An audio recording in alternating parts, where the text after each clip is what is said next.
Deeply explained. The curse binding black families until 2026. What if the struggle your family has lived for generations is not random, but named in a timeline? Enoch chapter 10 verse 12 says the offspring of the watchers will be bound for 70 generations. 70 generations from the flood era lands in 2026. Black families recognize the pattern: economic oppression, family separation, mental warfare repeating across bloodlines like a curse. The Book of Enoch calls it binding. You call it systemic oppression. The text names a release year. You are living in the 70th generation. Black America, you know the pattern. Your grandmother worked 3 jobs and still couldn't own the house. Your father had the degree but never got the promotion. Your cousin is brilliant but can't catch a break. It's not laziness. It's not bad luck. It repeats too cleanly across too many families to be coincidence.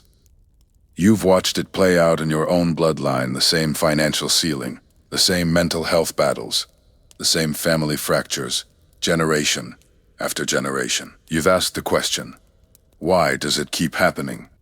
Why does every generation have to fight the same fight their parents fought? Here's what many of us have come to believe. The Book of Enoch, removed from most Bibles, but preserved in the Ethiopian canon, names a binding. 1 Enoch, chapter 10, verse 12. The text says the offspring of the watchers, the fallen angels who corrupted the earth before the flood, will be bound for 70 generations. Not 70 years. 70 generations.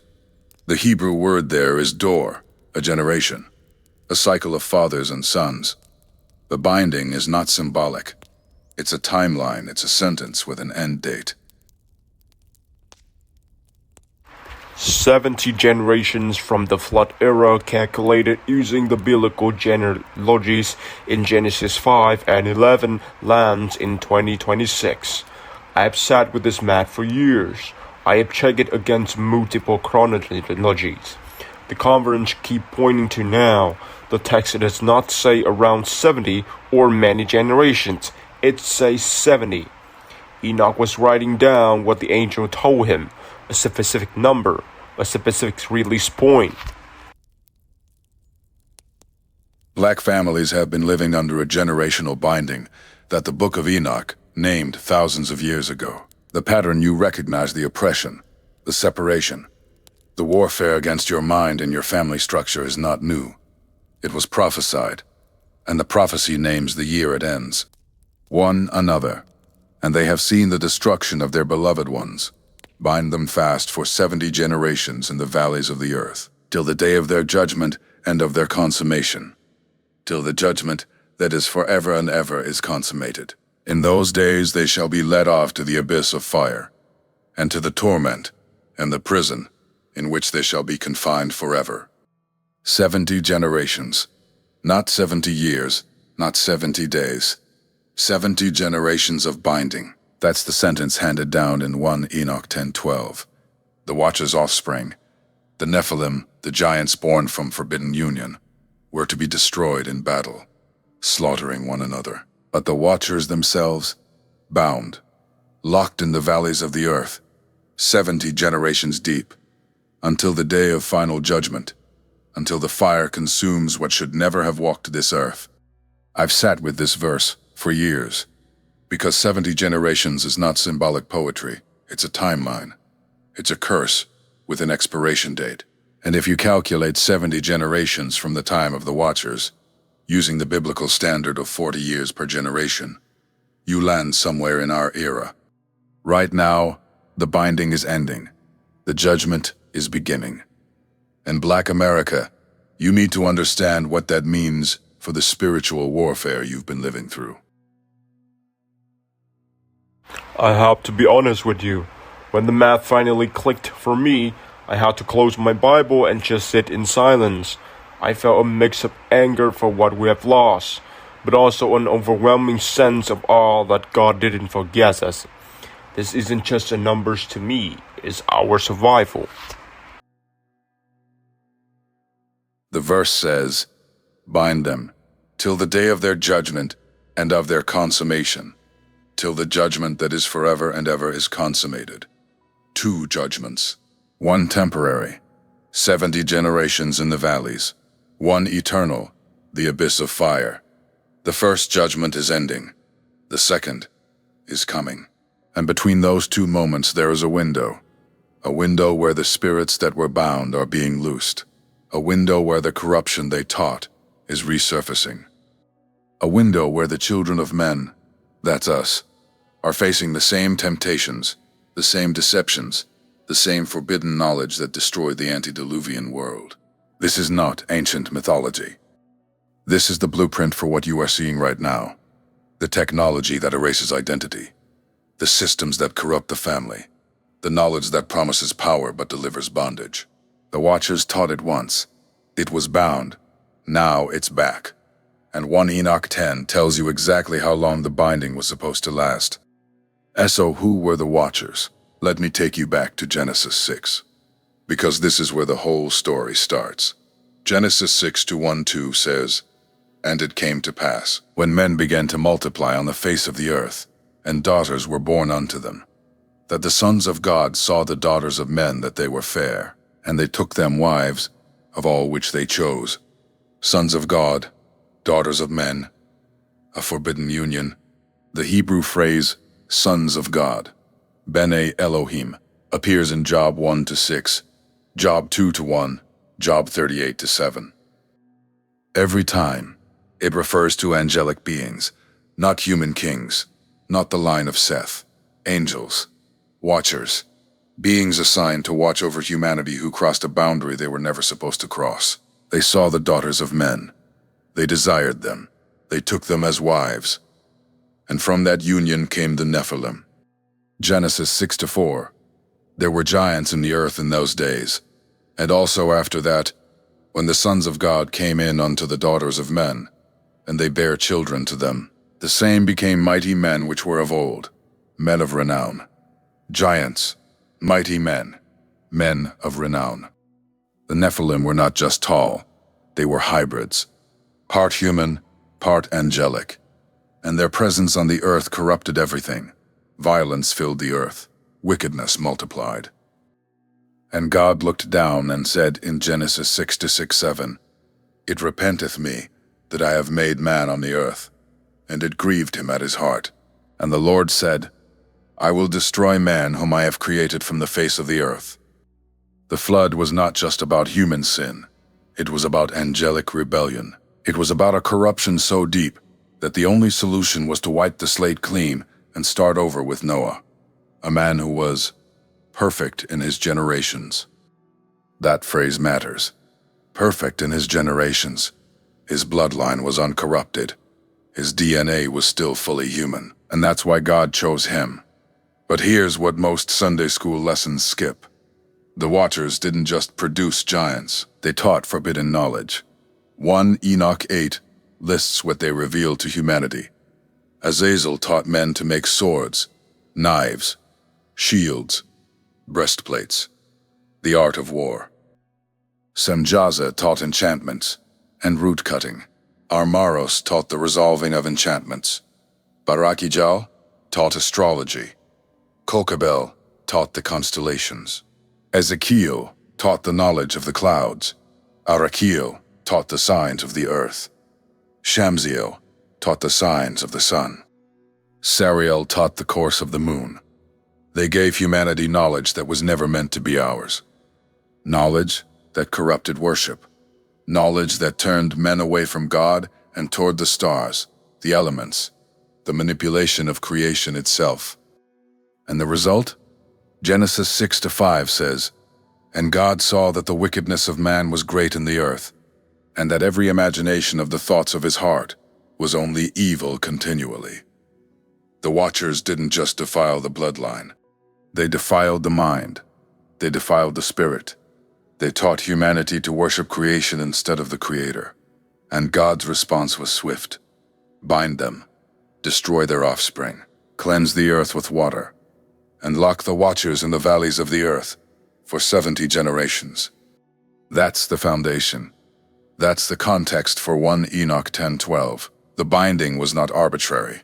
It was a sentence. a timeline, a period of restraint before the final judgment. And Black America, if you understand what 70 generations means, you understand why the spiritual warfare is intensifying right now. The binding is ending. The watchers are being loosed. And the knowledge they taught, the corruption they spread, is flooding back into the earth.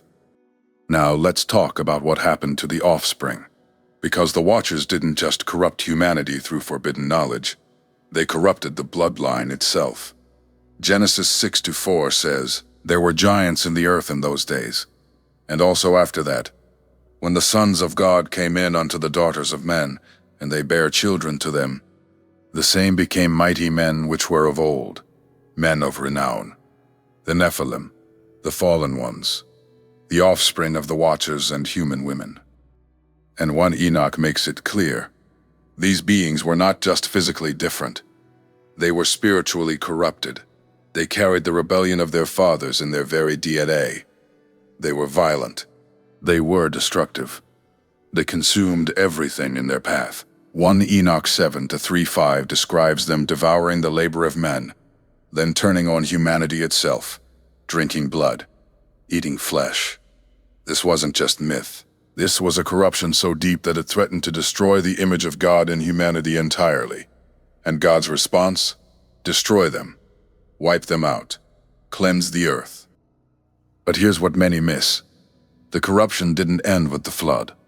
The Nephilim bloodline continued. Numbers 13:33 says the spies saw giants in Canaan, the sons of Anak, the descendants of the Nephilim, after the flood. How? Because the corruption spread through bloodlines, through generational transfer, through spiritual inheritance. The binding of the watchers in 1 Enoch 10:12 wasn't just about stopping the watchers themselves. It was about stopping the spread of their influence through their offspring, through the knowledge they taught, through the spiritual corruption they embedded in the earth. And that's why the 70 generations matter. Because the binding was designed to hold until the final judgment, until the day when God would deal with the watchers, their offspring, and every corrupted system they built, once and for all. Now let's do the math. Because 70 generations is not symbolic language, it's a timeline, a prophetic clock. And if you understand how the Bible defines a generation, you understand why this matters right now. In the Bible, a generation is 40 years. Psalm 95:10 says, 40 years long was I grieved with this generation. Numbers 32:13 says God made Israel wander in the wilderness for 40 years, until that generation passed away. 40 years. One generation. So if the watchers were bound for 70 generations, that's 70 times 40. That's 2,800 years, from the time of the binding to the time of the loosing. Now, when were the watchers bound? According to 1 Enoch, it happened before the flood. The traditional Jewish dating places the flood around 2348 BC. If the binding happened shortly before that, let's say 2400 BC, then 70 generations forward brings us to roughly 400 AD. But here's where it gets deeper. Some scholars place the binding timeline differently, anchoring it to the post-flood period, when the Nephilim bloodline re-emerged. If you anchor the 70 generations to the time of the Exodus, around 1446 BC, then 70 generations forward brings us to roughly 1354 AD. The late medieval period, the time when Europe was consolidating power, the time when the structures of colonialism were being built, the time when the systems that would eventually enslave Black America were taking root.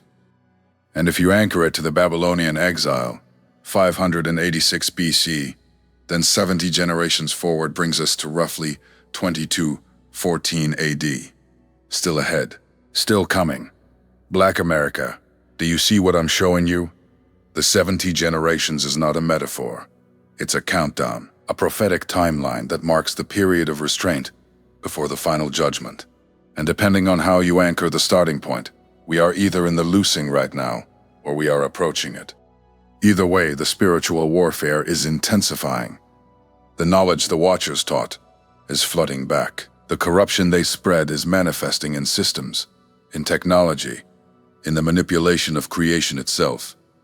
And the binding that held them for 70 generations is ending. That's not speculation. That's the text. That's the timeline. That's the math. Let me show you where the binding started. Because if we're going to understand when it ends, we need to know when it began. The book of Enoch doesn't leave this vague. It anchors the binding to a specific moment in biblical history. The flood, the judgment that wiped the earth clean. Genesis 6 tells us the Nephilim were on the earth in those days. The offspring of the watchers and the daughters of men.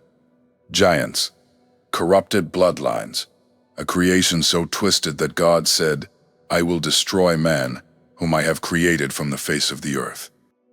The flood was not just about rain. It was about resetting a corrupted timeline. And when the waters receded, the watchers who had caused the corruption were bound. Enoch 10:12 says it plainly. Bind them for 70 generations in the valleys of the earth. 70 generations, not 70 years. Generations, the binding begins at the flood. That's the anchor point. That's where the countdown starts. Now here's where the Enochic calendar system becomes critical. Because the Bible doesn't use our modern Gregorian calendar. It uses a 360-day prophetic year, 12 months of 30 days each. This is the calendar system Enoch himself used. The calendar system that governed the priestly cycles in the temple. The calendar system that Daniel used when he calculated the 70 weeks. And when you apply that calendar to the 70 generations, the math becomes precise. A generation in biblical terms is 40 years. 70 generations times 40 years equals 2,800 years. But those are prophetic years, 360-day years. When you convert 2,800 prophetic years into solar years, you get approximately 2,737 years. That's the timeline. That's the binding period. From the flood to the loosing. And Black America, when you anchor that timeline to the flood, traditionally dated around 2348 BC, and you count forward 2,737 years, you land in the late 4th century AD. But that's not the only anchor point. Some scholars place the binding timeline differently, anchoring it to the post-flood period, when the Nephilim bloodline re-emerged through the line of Canaan. If you anchor the 70 generations to the time of Noah's death, around 1998 BC, then 70 generations forward brings us to roughly 739 AD. The rise of the Islamic Caliphate, the time when the knowledge systems of the ancient world were being consolidated and hidden, the time when the manuscripts that preserved Enoch's testimony were being suppressed in the West. But here's the calculation that stops me every time. If you anchor the 70 generations to the Exodus, the moment when God's people were delivered from bondage, then the timeline shifts forward. The Exodus is traditionally dated around 1446 BC. 70 generations from 1446 BC brings us to roughly 1291 AD, the late 13th century, the time when the structures of European colonialism were being built, the time when the Reconquista was consolidating Christian power in Spain, the time when the systems that would eventually enslave Black America were taking root. And if you anchor it to the Babylonian exile, 586 BC, the moment when God's people were carried into captivity, then 70 generations forward brings us to roughly 2151 AD. Still ahead, still coming. Black America, do you see what I'm showing you? The 70 generations is not a metaphor. It's a countdown, a prophetic timeline that marks the period of restraint before the final judgment. And depending on how you anchor the starting point, we are either in the loosing right now, or we are approaching it. The math is precise. The timeline is clear. The binding that held the watchers for 70 generations is ending. And here's where the timeline converges on our generation.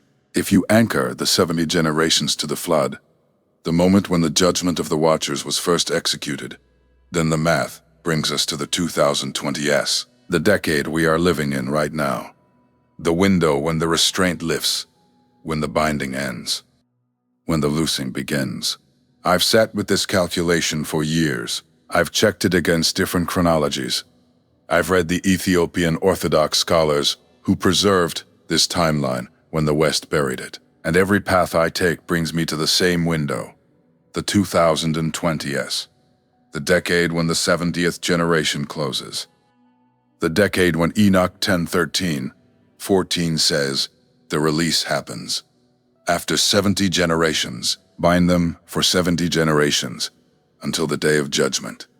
Black America, 2026 is not a random year. It's the 70th generation from the flood, if you use the biblical chronology, preserved in the Septuagint.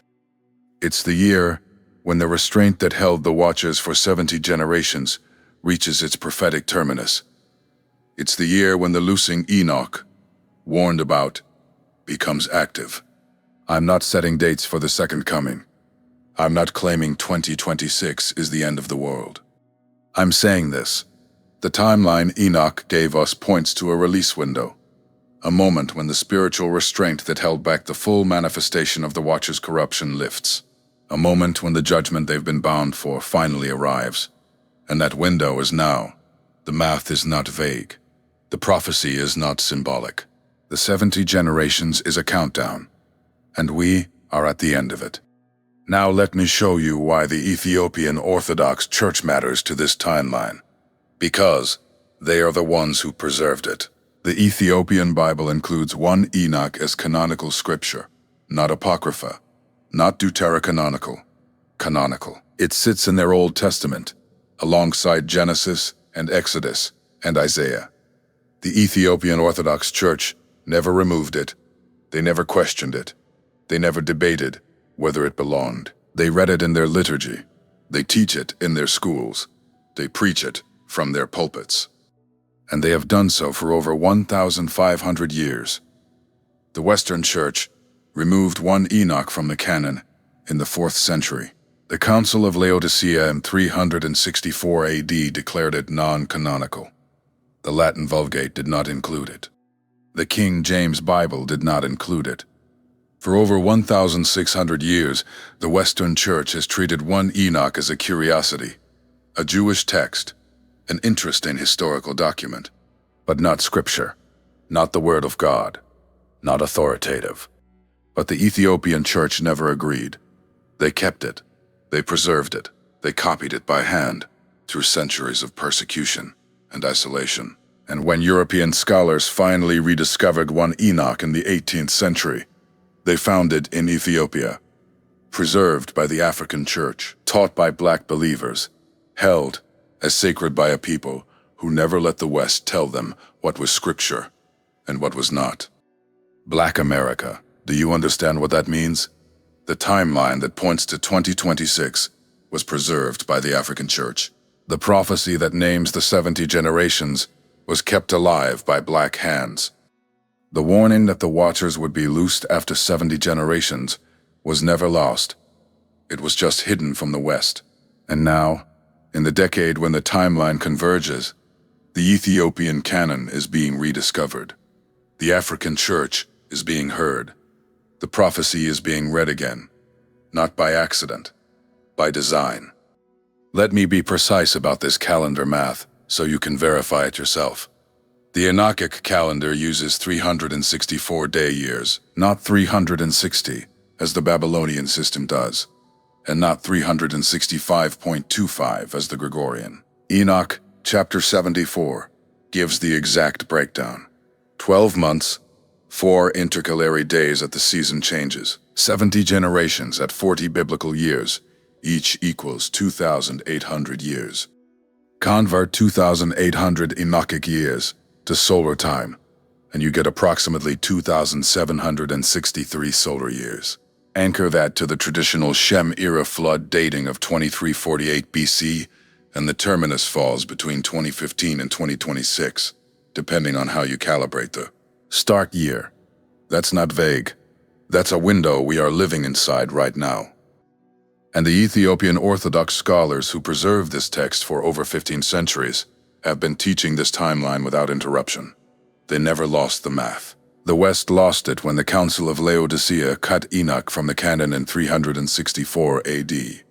But the African church held. They copied the manuscripts in diez. They maintained the calendar. They taught the generations. And now, in the exact decade their math predicted, the rest of the world is finally reading what they kept. That is not coincidence. That is divine preservation timing perfectly with the prophetic release. Let me show you something Black families have been naming for generations. Something we've called systemic oppression. Something we've traced through redlining, through Jim Crow, through slavery, through every policy that stripped wealth and opportunity from our bloodlines. We've named it. We've documented it. We've fought it. But what if I told you the Bible has a word for it? What if I told you Enoch saw this pattern, this generational binding, and wrote it down 2,300 years before the first slave ship crossed the Atlantic? What if the oppression Black America has lived through for 4 centuries is not random? What if its prophetic structure? 1 Enoch 10:12 says this: "Bind them for 70 generations beneath the hills of the earth until the day of their judgment." 70 generations, not 70 years, not a symbolic number meaning a long time. 70 literal generations, a binding that lasts across bloodlines. A curse that doesn't break when one generation dies. It transfers to the next, and the next, and the next, until the 70 generations are complete. Black America, does that sound familiar? Does that sound like something you've lived? Your great-great-grandfather was enslaved. Your great-grandfather was sharecropping under Jim Crow. Your grandfather was redlined out of home ownership. Your father was mass incarcerated. And you are fighting the same wealth gap, the same educational disparity, the same systemic barriers that your ancestors fought. That's not coincidence. That's generational binding. That's the pattern Enoch named. The Hebrew word for bind in this passage is asar. It means to tie, to imprison, to restrict movement. It's the same word used in Genesis 22-9, when Abraham binds Isaac on the altar. It's the same word used in Judges 15:13, when the Philistines bind Samson with ropes. It's a physical restraint, a limitation placed on a person's freedom, their movement, their ability to rise. And in 1 Enoch 10:12, that binding is not placed on one individual. It's placed on a bloodline. For 70 generations. Black America, when you hear that word, asar, when you hear bind them for 70 generations, do you recognize it? Do you see your family tree in that verse? Because I do. I see 400 years of policies designed to bind Black wealth, Black movement, Black opportunity. I see a generational curse that didn't start with slavery and didn't end with emancipation. I see a binding that has lasted exactly as long as Enoch said it would. Let me take you to the economic evidence, because this is not abstract theology. This is lived reality. In 1865, at the end of the Civil War, the federal government promised 40 acres and a mule to every freed Black family. General William T. Sherman issued Special Field Order Number 15 in January 1865, setting aside 400,000 acres of land along the coast of South Carolina, Georgia, and Florida for Black settlement. 40,000 freed families were given land. For a brief moment, Black America had a path to generational wealth. But in the fall of 1865, President Andrew Johnson reversed the order.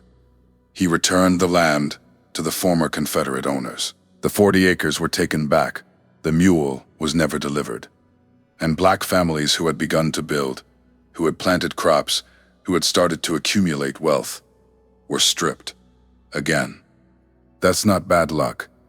That's binding. That's the pattern Enoch named. Wealth promised, then extracted. Opportunity given, then revoked.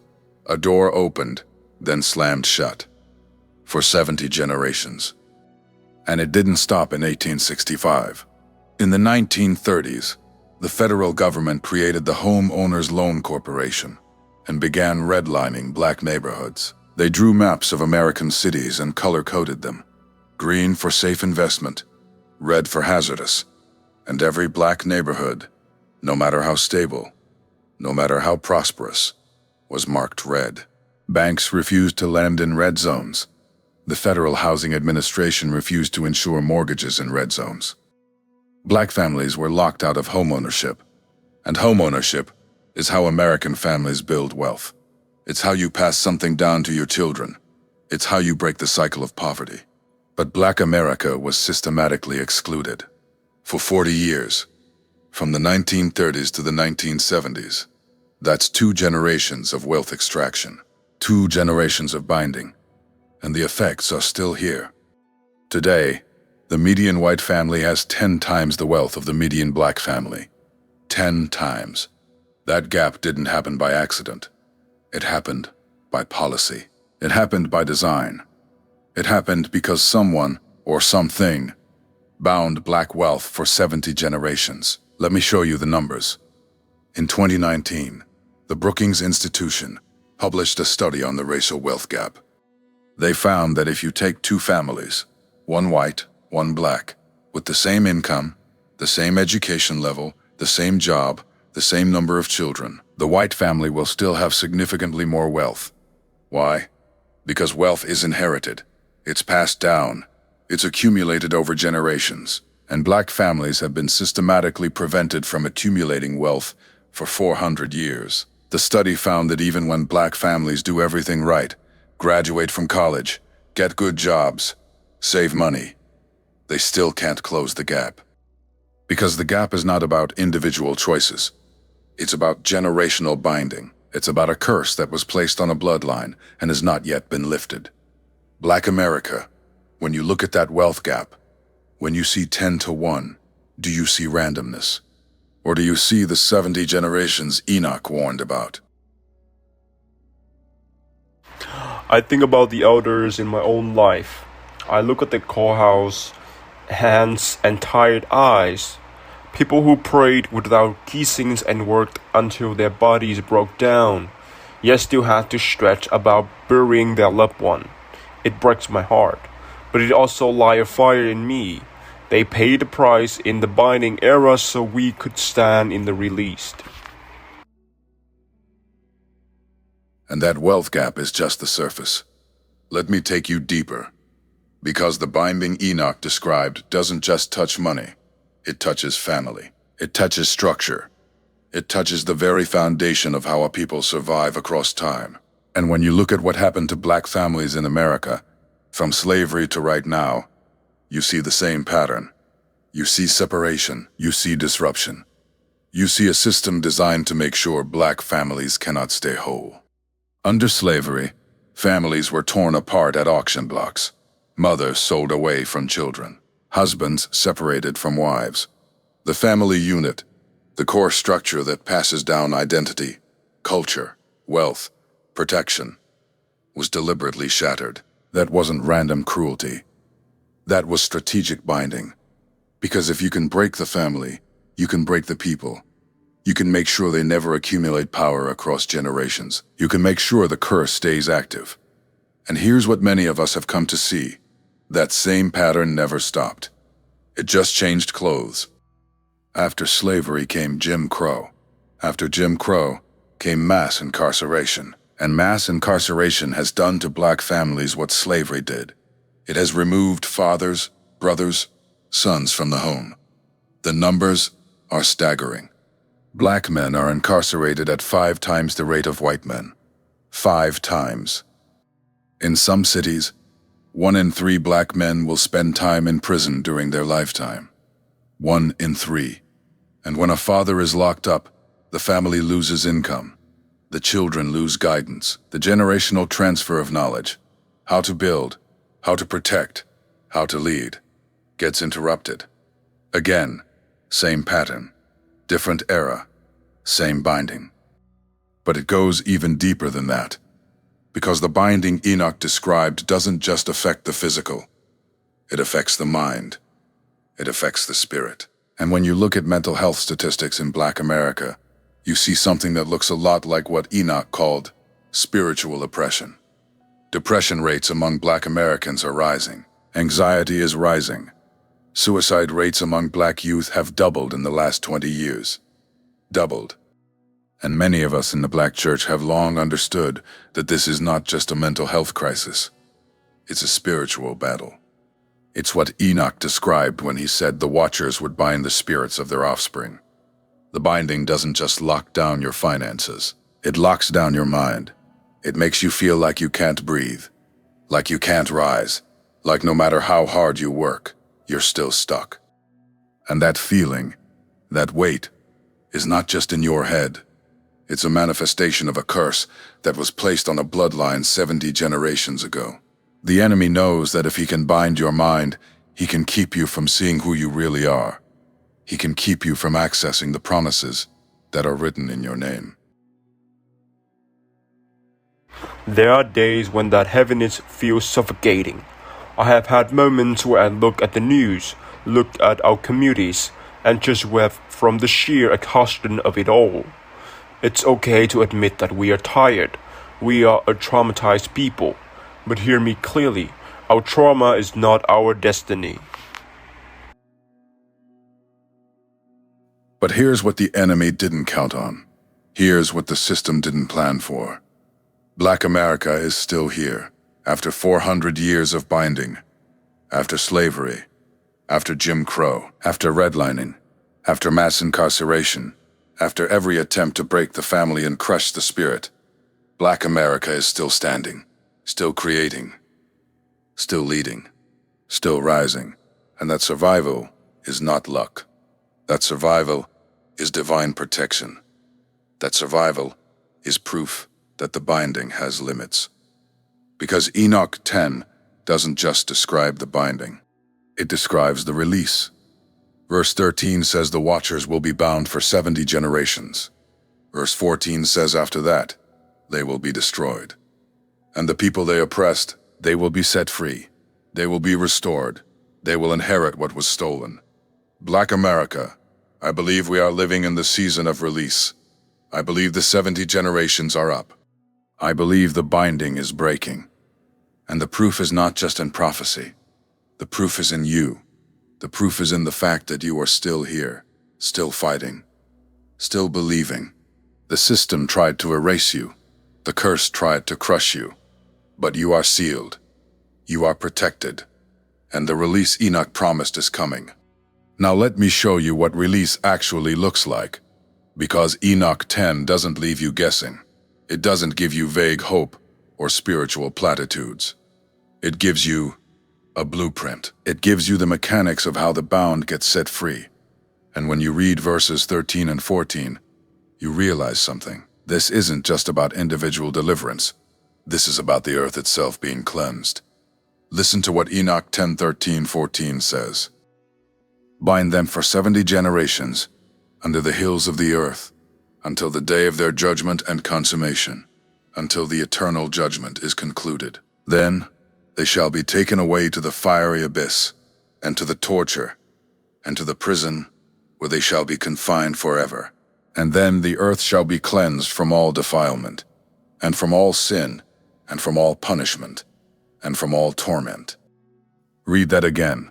The earth shall be cleansed.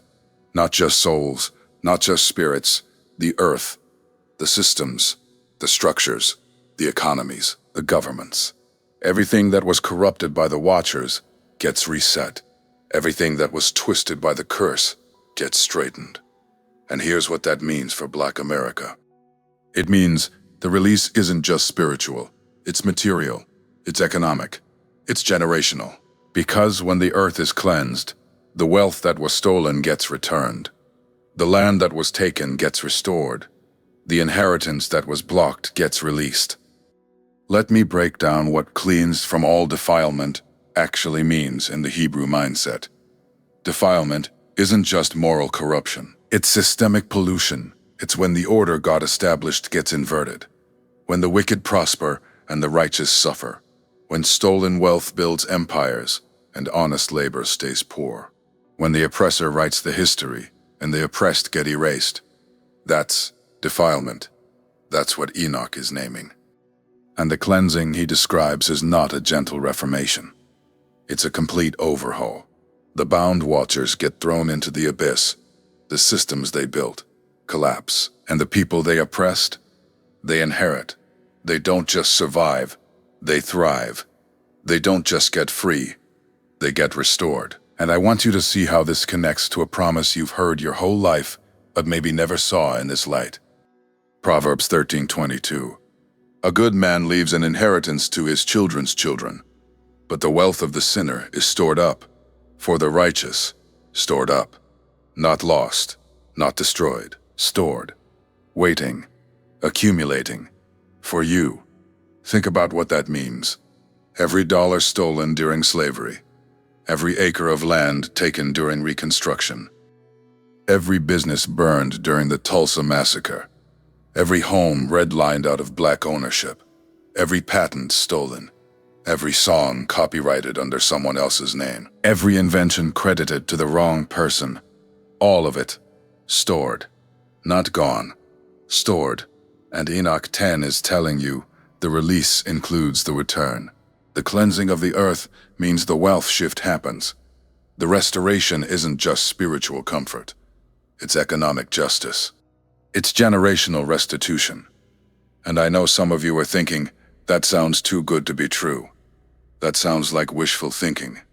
But let me ask you this. If the binding was real, if the curse was real, if the 400 years of oppression were real, then why wouldn't the release be just as real? Why would God bind the watchers for 70 generations and then leave their victims in poverty?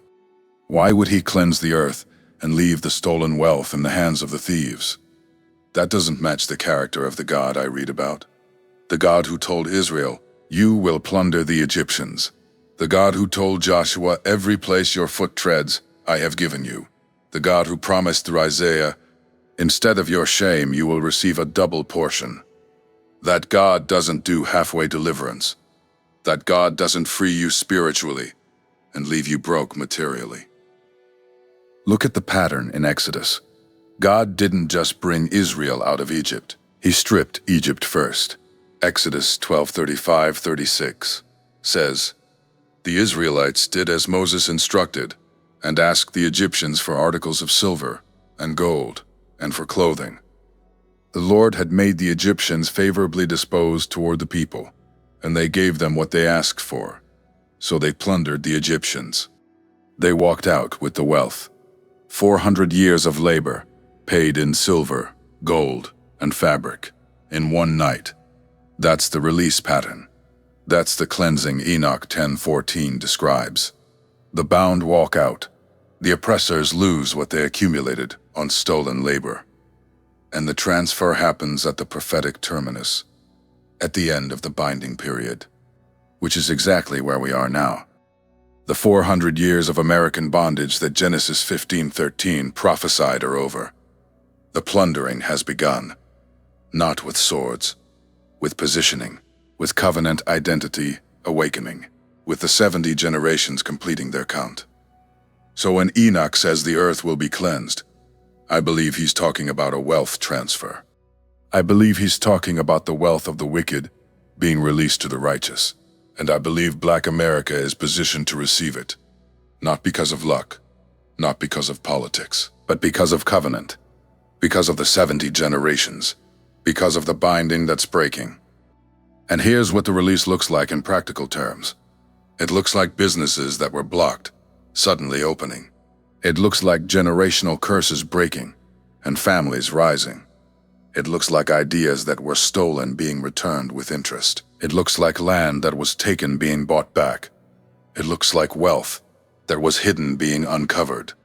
It looks like the system that oppressed you starting to work for you. And I'm not talking about waiting another 100 years. I'm talking about now. I'm talking about the season we're in. Because the 70 generations are up, the binding is breaking, and the cleansing Enoch described is starting. Now let me show you why the wealth shift is not just a nice idea. Let me show you why it's a sign of the release. The wealth shift is a sign because it proves the authority is transferring. And that's what Daniel 7:27 says. Then the kingdom and dominion, and the greatness of the kingdom under the whole heaven, shall be given to the people of the saints of the Most High. Not just spiritual authority, not just church authority, kingdom authority. Dominion authority. The kind of authority that controls resources, that shapes systems, that builds nations. And here's what most people miss. The verse doesn't say the saints will beg for the kingdom. It doesn't say they'll protest for it or vote for it. It says the kingdom will be given to them, transferred, handed over, like a title deed changing hands. And I believe we're watching that transfer happen right now. I believe the systems that oppressed Black America are starting to collapse under their own weight. I believe the wealth they built on stolen labor is being shaken loose. I believe the authority they claimed is being stripped away. And I believe the people who were bound for 70 generations are being positioned to receive what was always theirs by covenant. Not because they're perfect, not because they earned it, but because God keeps His word, because the binding is breaking, because the release era doesn't just free you from oppression, it positions you from leadership.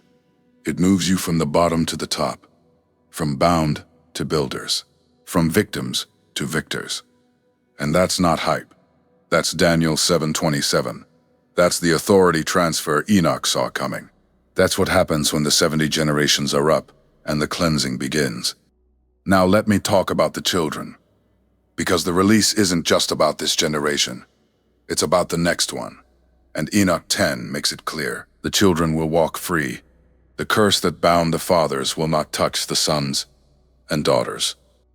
And that's the proof the release is real. When you see children walking in freedom their parents never had, you know the binding broke. When you see the next generation inheriting what the last generation was denied, you know the curse lifted. And I'm watching it happen. I'm watching young Black men and women step into spaces their grandparents couldn't enter. I'm watching them build businesses their great-grandparents couldn't own. I'm watching them speak truths their ancestors were punished for speaking. And it's not because the system suddenly got fair.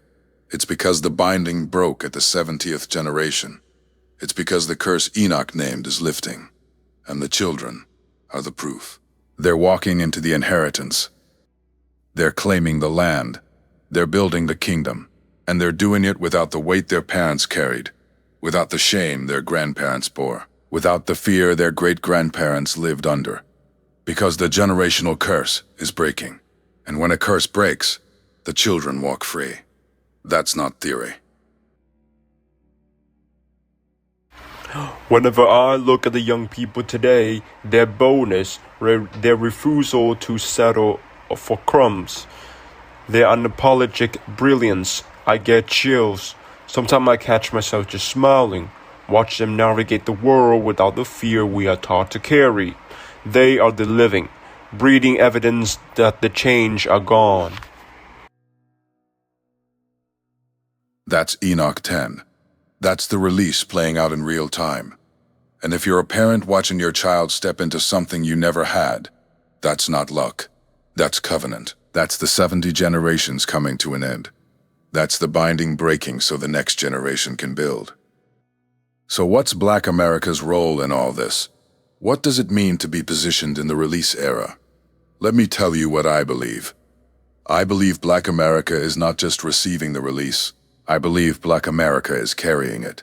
I believe the covenant identity that was hidden for 70 generations is activating right now. I believe the mission that was bound is being unleashed. And I believe the people who were kept at the bottom are being raised to the top, not for their own sake alone, but for the nations. Because that's what covenant people do. They don't just get free, they free others. They don't just receive the kingdom, they build it.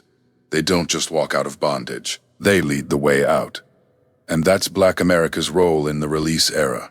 From bound to builders, from oppressed to leaders, from the tail to the head. And I'm not talking about waiting for permission. I'm not talking about asking the system to let you in. I'm talking about stepping into the authority Daniel 7:27 promised. I'm talking about claiming the inheritance Enoch 10 described.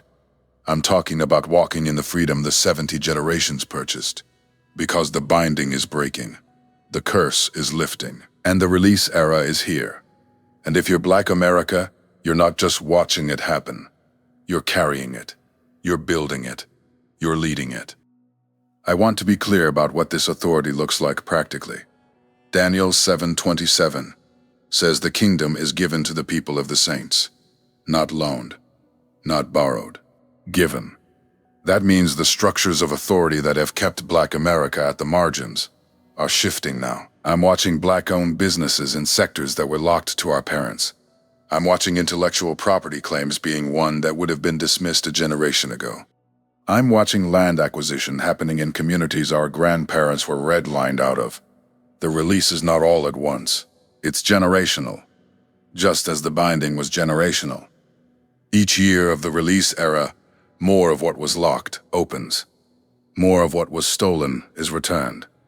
More of what was suppressed is amplified. And your job in this era is not to beg for what belongs to you by covenant. Your job is to walk in it, to act like the authority has transferred, because the prophecy says it already has, from bound to builders. That's not just a phrase, that's the declaration of a released people entering their inheritance. That's your covenant identity. That's your mission. That's what it means to be positioned in the release era, from bound to builders, and the children walking free behind you are the proof. So now the question is, what do you do with this truth right now? Because it's one thing to see the pattern in Scripture. It's another thing to see it in your own bloodline. And I want you to think about your family line for a moment. Not the version you tell strangers. The real one. The one you know when you're alone at night. The struggles that keep repeating. The addictions that skip a generation and then come back. The anger that your grandfather carried and your father carried and now you're carrying. The poverty that no matter how hard you work, no matter how many degrees you earn, keeps pulling you back to the same place. The broken marriages, the absent fathers, the children who can't seem to break free no matter how much you pray. I'm talking about the pattern you've been living but couldn't name. The thing that made you say, "Why does this keep happening to us?" That's the binding. That's what Enoch 10 is describing. And if you're Black America, you've been living under a generational binding that was placed on your ancestors and has been operating in your family line ever since. The slave trade didn't just take bodies, it bound bloodlines. It cursed generations. It placed a spiritual weight on your lineage that has been pressing down for 400 years. And you've felt it. You've seen it. You've watched your mother fight it. You've watched your brother lose to it. You've watched your children struggle under it. And you've been praying for breakthrough. You've been fasting. You've been believing God, but the pattern keeps repeating. Because it's not just a personal struggle, it's a generational binding. And Enoch 10 says there's a release date. There's a moment when the binding breaks. And I believe that moment is now. Because here's what Enoch 10:13-14 says. Bind them for 70 generations under the hills of the earth, until the day of their judgment and of their consummation, until the eternal judgment is concluded. Then they will be taken away to the fiery abyss, and to the torture, and to the prison where they will be confined forever.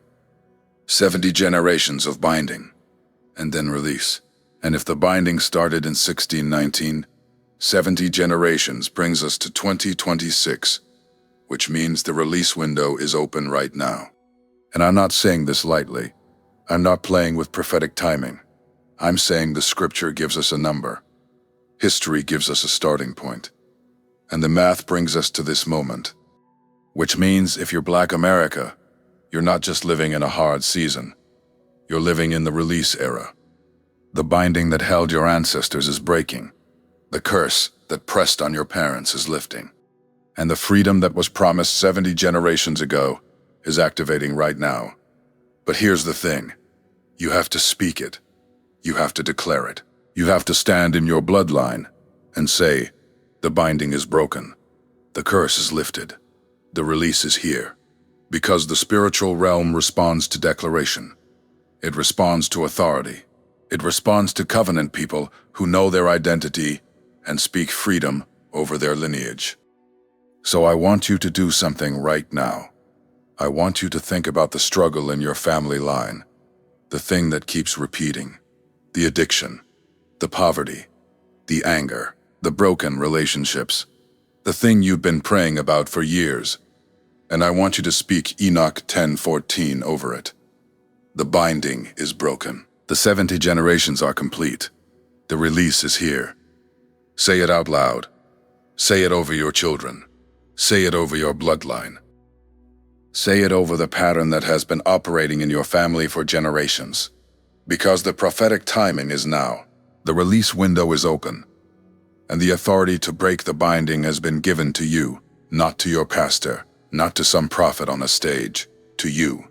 Because you're covenant people. You're the ones Daniel 7:27 promised the kingdom to. You're the ones Enoch 10 said would walk free after 70 generations. And the 70 generations are complete, which means the binding that held your ancestors doesn't have authority over you anymore. The curse that pressed on your parents doesn't have power over your children anymore. The struggle that defined your family line for 400 years is breaking right now. And you're the generation that gets to walk in the freedom. You're the generation that gets to declare the release. You're the generation that gets to see the binding break in real time. So what do you do with this truth right now? You teach it. You pass it down. You make sure the next generation knows what you know. Because here's what I've learned sitting with Enoch 10 for years. The freedom doesn't stop with you. The release isn't just for your generation. It's for your children. It's for the generation that comes after you. And if you don't teach them the timeline, if you don't show them the 70 generations, if you don't tell them what Enoch 10:14 says about the binding breaking, they won't know they're free. They'll still be carrying the weight of a curse that doesn't have authority over them anymore. They'll still be fighting a battle that was already won, and I can't let that happen. You can't let that happen.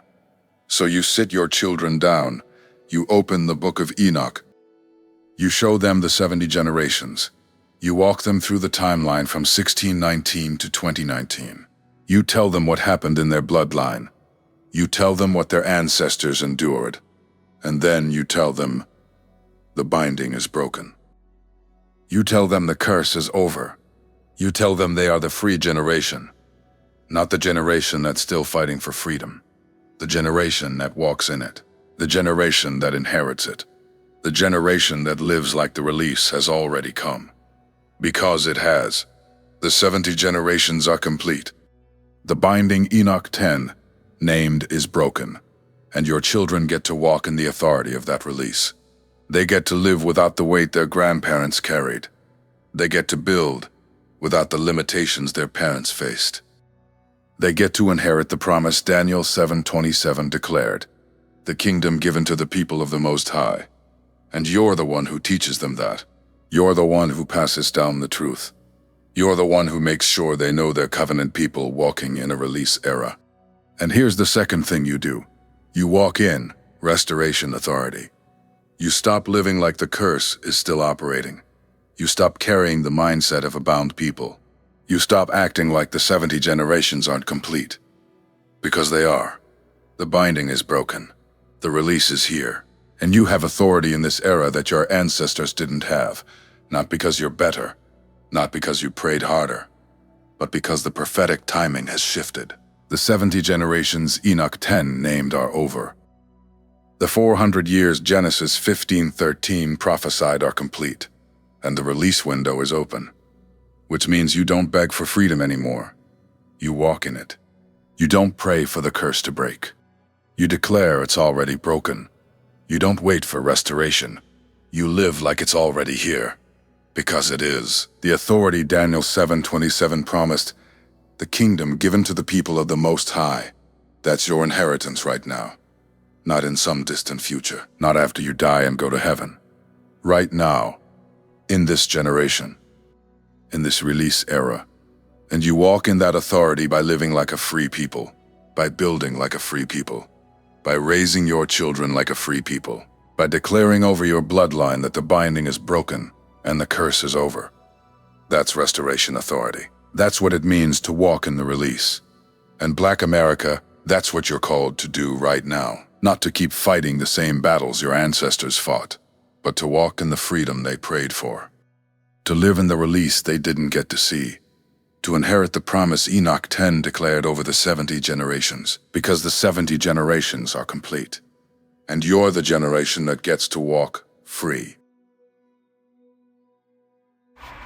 Now let me be clear about something. This is one reading.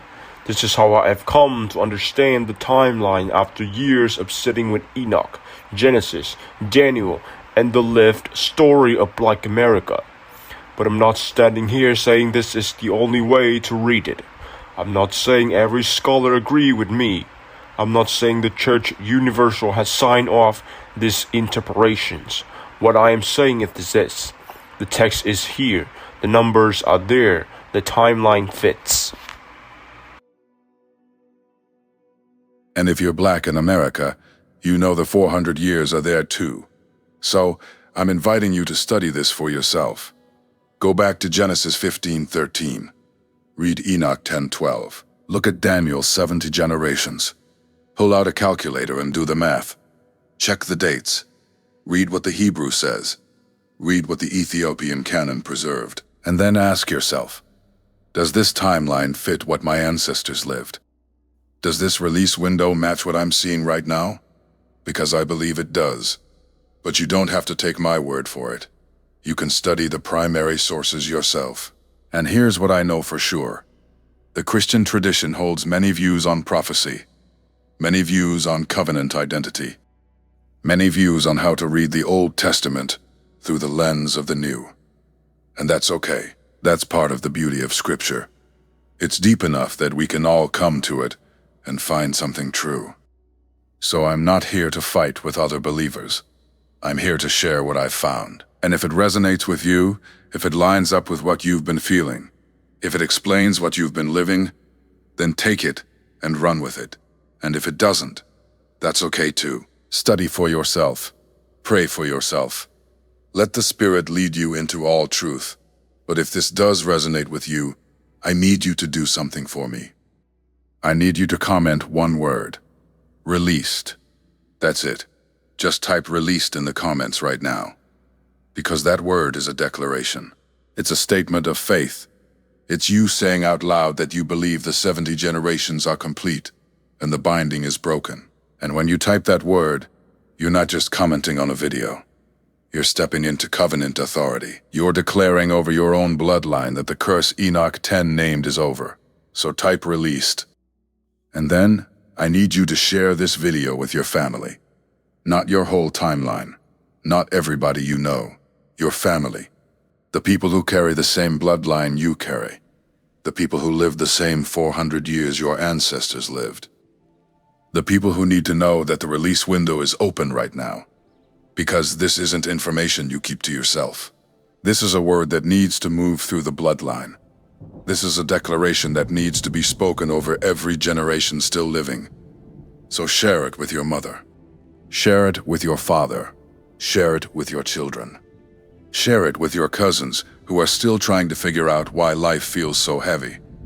Share it with the family members who are still bound by generational patterns they can't name. Because they need to hear this. They need to know the 70 generations are complete. They need to know the release is here. And if you're new to this channel, if this is the first time you're hearing me break down prophecy like this, hit that subscribe button right now. Because we do this every week. We go into the text, we pull out the timelines, we connect the dots between ancient prophecy and modern reality, and we declare the truth they never taught you in Sunday school. So subscribe, turn on notifications, and stay ready, because there's more coming. Now, let me pray over you. Father, I thank you for revealing this timeline. I thank you for preserving Enoch 10 so that we could read it today. I thank you for Genesis 15:13 and the 400 years you prophesied. I thank you for Daniel 7 and the 70 generations you numbered. And I thank you that the 70 generations are complete. I thank you that the binding Enoch 10 named is broken. I thank you that the release window is open right now. And I thank you that this generation gets to walk in the freedom their ancestors prayed for. So right now, in the name of Jesus, I declare release over every person watching this video. I declare that the generational curse is broken. I declare that the binding that held their ancestors for 70 generations is over. I declare that the 400 years are complete, and the release era has begun. I declare that they don't have to keep fighting the same battles their parents fought. I declare that they don't have to keep carrying the same weight their grandparents carried. I declare that the curse stops with them. And I declare that their children will walk in freedom their ancestors never saw. Father, I bless the covenant people. I bless Black America. I bless every bloodline that traces back to the Middle Passage. I bless every family that lived the 400 years Genesis 15:13 prophesied. And I declare over them that they are released. They are free. They are walking in the authority Daniel 7:27 promised. And I also bless all humanity. I bless every person who has ever been bound by generational sin. I bless every family that has ever carried a curse they didn't choose. I bless every bloodline that has ever cried out for freedom. And I declare that the same God who released Israel from Egypt is the same God who releases us today. The same God who broke the chains in Exodus is the same God who breaks the chains right now.